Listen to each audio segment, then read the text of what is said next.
கூலி படத்தில் இடம்பெற்றிருக்க சிட்டுக்கு பாடலுக்கு ரஜினி நடனமாடி இருப்பதை பார்த்து அனிருத் அசந்து போயிட்டாராம். அதைத் தொடர்ந்து சிக்குட்டு பாடலை லோகேஷ் கனகராஜ் படமாக்கிய விதமும் சிறப்பாக இருந்ததா அனிருத் தெரிவிச்சிருக்காரு. மேலும் கூலி படத்துடைய 2வது சிங்கிள் பாடலை அவர் தான் பாடியிருக்காராம். அதை பற்றின ஒரு சின்ன தகவலும் கிடைச்சிருக்கு. வாங்க என்னன்னு நம்ம வீடியோக்குள்ளே போய் பார்க்கலாம். சூப்பர் ஸ்டார் ரஜினிகாந்த் நடிப்பில் உருவான கூலி திரைப்படத்தோட முதல் சிங்கிள் சில தினங்களுக்கு முன்பு வெளியானது. அந்த சிங்கிள் பாடல் மிக சிறப்பாக இருப்பது ஒரு பக்கம் இருந்தாலும் அதில் வரும் ரஜினியின் லுக் மற்றும் அவரின் ஒரு சில நடன அசைவுகள் ரசிகர்களை உற்சாகத்தில் ஆழ்த்தியிருக்கு. ரஜினியின் லுக்கை பார்த்தா அவருக்கு 70 வயதிற்கு மேலாகிவிட்டது என யாரும் சொல்ல மாட்டாங்க.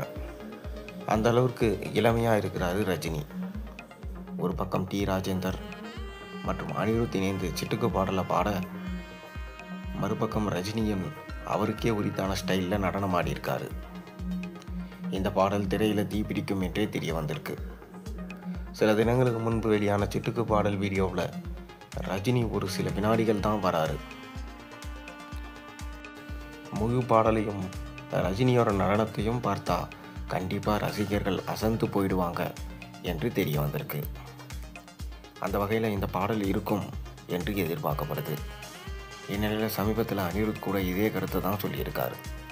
கூலி திரைப்படத்தில் இடம்பெற்ற சிட்டுக்கு பாடல் ரஜினியின் நடனத்தை பார்த்து அசந்து போனதாகவும் 70 மற்றும் 80களில் ரஜினி சார் நடனமாடுவது போல இந்த படத்தில் இடம்பெற்றிருக்க பாடலுக்கு நடனமாடி இருக்கார் என அனிருத் சொல்லியிருக்காரு. மேலும் அந்த பாடலுக்கு லோகேஷ் கனகராஜோட விஷுவல் வேறு லெவலில் இருந்ததாகவும் அனிருத் பேசியிருக்காரு.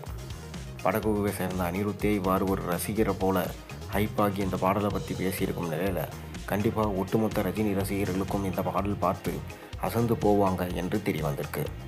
அந்தளவுக்கு லோக்கலாக இந்த பாடல் இருக்கும் என்றும் அதற்கேற்ப ரஜினியின் நடனம் சிறப்பாக இருப்பதாகவும் அனிருத் சொல்லியிருக்காரு. மேலும் கூலி படத்துடைய 2வது சிங்கிள் சாங் ஜூலை மாதம் வெளியிடப்படும் எனவும், அந்த பாட்டில் நீங்கள் எதிர்பார்க்காத விதமாக ரஜினி புது விதமாக டான்ஸ் ஆடியிருக்கார் எனவும், பூஜா ஹெக்டேவும் கூட ரஜினியோட நடனம் ஆடி இருக்கிறதுனால கண்டிப்பாக அந்த பாடல் காவாலா பாட்டையும் மிஞ்சி சரித்திர சாதனை படைக்கும் எனவும் சொல்லப்படுது. நீங்கள் கூலி படத்துடைய பாடல்களுக்காக எந்தளவுக்கு வெயிட் பண்ணுறீங்கிறத மறக்காம கீழே கமெண்ட்டில் சொல்லுங்கள். மேலும் சேனலில் போடுற வீடியோஸ் எல்லாம் பிடிச்சிருந்தா மறக்காம சேனலுக்கு சப்ஸ்கிரைப் பண்ணுங்கள்.